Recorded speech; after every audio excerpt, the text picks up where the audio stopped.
평점 꼴찌 플러스 볼 처리 엉성하고 큰 실망 안겨줘. 이강인 45분 소화 오른쪽 화살표 혹평세례. PSG는 렌과 1에서 1 무승부. PSG는 26일 한국 시각 프랑스 파리의 파르크 데 프랭스에서 열린 스타드 렌과의 2023에서 2024 시즌 리그앙 23라운드 경기에서 1에서 1 무승부를 거뒀다. PSG는 이번 경기에서 무승부를 기록하며 2위 브레스트와의 격차를 11점으로 좁히고 말았다. 렌은 승점 1점을 추가해 7위 자리에 올랐다. 홈팀 PSG는 4-3-3 포메이션으로 나섰다.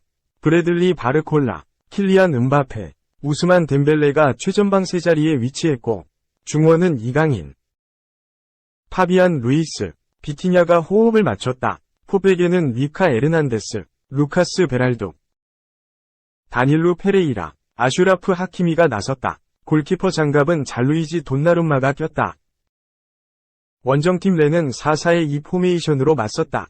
최전방에 아민 구이리, 아르나우두 칼리무엔도 무인가가 출전했고 중원은 데시레 두에, 루도비치 블라스, 바티스테 산타마리아, 이브라임 살라가 나섰다. 수비진은 알리두 세이두, 장누엘 벨로시앙, 크리스토퍼 우흐, 구엘라 두에가 구성했다. 골문은 스티브 망당따가 지켰다. 이강인은 지난 15일 열린 레알 소시에다드와의 유럽 챔피언스리그 16강 1차전에 서는 모습을 확인할 수 없었다. 당시 아시안컵 이후 훈련 복귀에는 성공했던 이강인은 경기 소집 직전 바이러스 감염으로 인해 몸 상태가 급격하게 나빠지며 경기에 나설 수 없었다. 하지만 지난 낭트전에서는 몸 상태를 회복해 PSG 복귀전을 치렀고 아쉬운 활약에도 불구하고 이번 렌과의 경기에서도 선발로 이름을 올렸다. PSG는 경기 초반부터 공을 잡고 상대를 압박했다. 전반 초반부터 상대 진영에서 공격을 주도했다.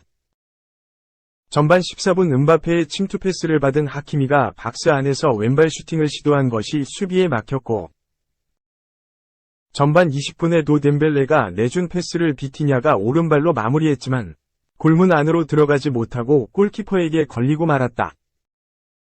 선제골은 경기를 주도한 PSG가 아닌 렌이 기록했다. 전반 33분 두 회의 패스를 받은 구이리는 직접 드리블 돌파를 통해 PSG 수비수들을 무너뜨렸다. 다닐루까지 제쳐낸 구이리는 오른발 슈팅으로 돈나룸마까지 뚫어내며 PSG 골망을 흔들었다. PSG는 전반 막판에 반격했다. 전반 추가 시간 이강인이 건넨 패스를 받은 바르콜라가 상대 박스에서 슈팅을 시도했지만 수비에 걸리며 고개를 숙였다. 결국 전반은 PSG가 0에서 1로 뒤진 채 마무리됐다. 이강인은 전반만 소화하고 경기장을 떠나야 했다. 하프타임을 통해 아센시오와 교체되며 이날 경기를 마감했다. 변화를 시도한 PSG는 후반 초반부터 경기 균형을 맞추기 위해 분전했다. 후반 13분 덴벨레의 돌파 이후 슈팅도 골키퍼에게 걸리고 말았다. 후반 20분에는 음바페까지 제외했다.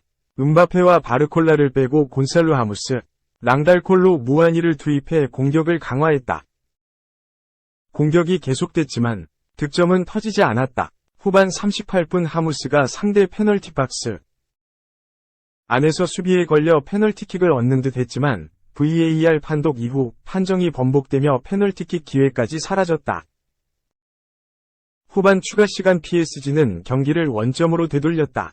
주인공은 교체 투입된 하무스였다.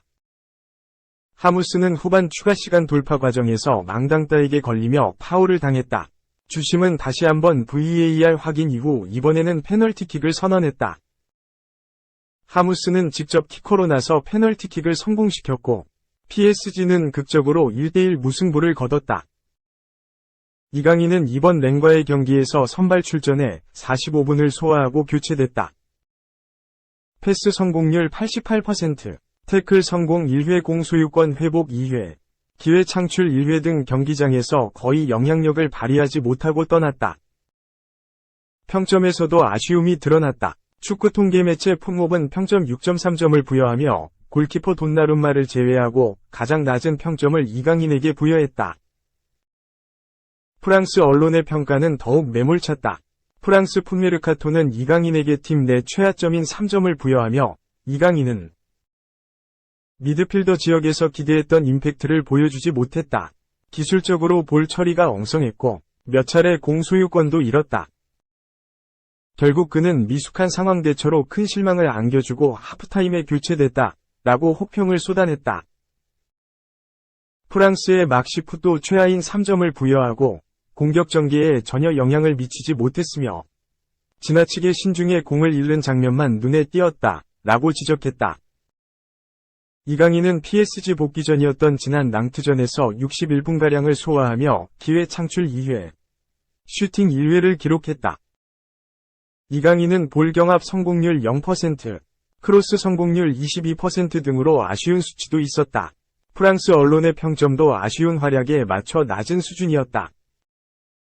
프랑스의 90MIN 프랑스파는 이강인에게 팀 내 하위권인 평점 4점을 부여하며 이강인은 깊은 인상을 남기지 못했다. 우스만 덴벨레 대신 출전한 그는 경기장에서 영감을 얻지 못했고 낭트 수비진에 쉽게 막혔다라고 전했다. 프랑스 풋메르카도도 이강인에게 평점 5점을 부여하며 이강인은 플레이를 시도하고 파트너들과 연계를 시도했지만 도움이 되지 못했다. 반면 덴벨레는 오른쪽 측면에서 활동적이고 분명한 차이를 만들었다라며 덴벨레가 더 나은 모습이었다고 평가했다. 이외에도 대부분의 프랑스 언론이 이강인에게 팀 내 하위권 평점을 주었으며 리카 에르난데스, 우가르테 등이 높은 평가를 받았다.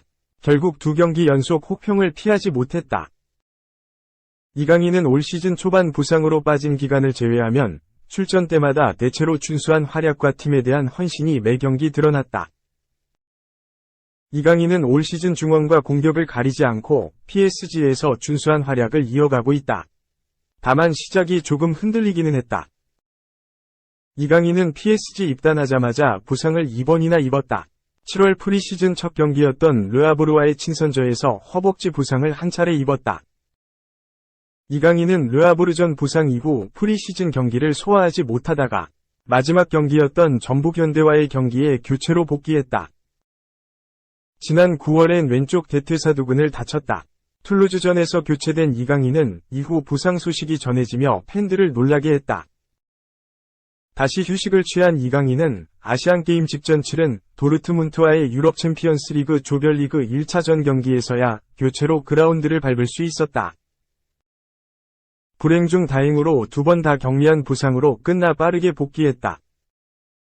10월부터 본격적으로 활약을 시작했다. 2022 항저우 아시안게임 금메달을 목에 걸었으며 티니지전에서 A매치 데뷔골도 넣었다. PSG 복귀 후에도 활약은 이어졌다. 스트라스부르전에서 선발로 나섰으며 지난달 26일 홈에서 열린 AC 밀란과의 유럽 챔피언스리그 조별리그 3라운드 경기에선 교체 출전임에도 불구하고 PSG 소속 첫 득점까지 터뜨렸다. 후반 26분 투입된 이강인은 PSG가 2골 차로 앞섰던 후반 44분 자이르 에메리의 패스를 받아 팀의 세 번째 득점을 터뜨리며 팀의 3대0 대승에 일조했다. 해당 득점으로 이강인은 PSG 입단 후 5경기 만에 데뷔골을 맛봤다. 리그에서 보여주는 활약은 꾸준했다. 스트라스부르전에 이어 리그 10라운드 브레스트 원정에서 선발로 출격한 이강인은 멋진 아웃프런트 패스로 음바페의 득점을 도우면서 2경기 연속 공격 포인트 달성에 성공했다. 리그 5경기 연속 선발 출전을 달성한 몽펠리에전에서는 결승골까지 기록하며 리그앙 첫 골까지 기록했다. PSG 선배도 칭찬했다. PSG와 토트넘 등에서 활약한 다비 지놀라는 선수로서 이강인을 볼 때 그의 이미지를 볼 때 그가 마요르카에서 활약할 때부터 메시의 왼발과 많이 닮은 왼발을 가졌다. 왼발로 경기를 할 때 항상 색다른 모습을 보이는 방식은 메시가 바르셀로나에서 했던 움직임과 몸짓을 발견할 수 있다. 나는 이강인이 PSG에서 꽃피우고 발전하는 모습을 기다린다. 라고 엄청난 칭찬을 남겼다. 인기도 상상을 초월했다. 프랑스 RMC 스포츠 소속 유력 기자 파브리스 호킨스는 현재 매장에서 가장 많은 유니폼이 팔린 선수로도 이강인이 선두를 달리고 있으며 네이마르와 마르키뇨스가 그 뒤를 잇고 있다. 라며 프리시즌부터 이어진 이강인의 엄청난 인기에 주목했다. 이강인은 시즌 개막 후에는 음바페를 유니폼 판매량에서 제쳤다는 소식까지 전해졌다. 일부 매체들은 이강인의 PSG 합류가 아직 반 시즌도 지나지 않은 시점이지만 확실한 히트작이라고 평가를 남겼다. PSG 출신이자 현재 PSG 아카데미 테크니컬 어드바이저로 활동 중인 디디에 도미도 이런 의견과 비슷한 주장을 했다. 도미는 이강인이 매우 기술적인 선수라고 생각한다. 그는 공을 받고 턴하는 걸 두려워하지 않는다. 압박에 대처하고 턴할 수 있는 능력을 갖고 있다. 그를 미드필더에 기용하는 게 효과적이다. 라며 이강인이 중원에 자리해야 한다고 강조했다. 리그앙 사무국도 PSG 이강인은 언더커버 슈퍼스타다. 이강인의 유니폼이 PSG에서 불티나게 팔리고 있다.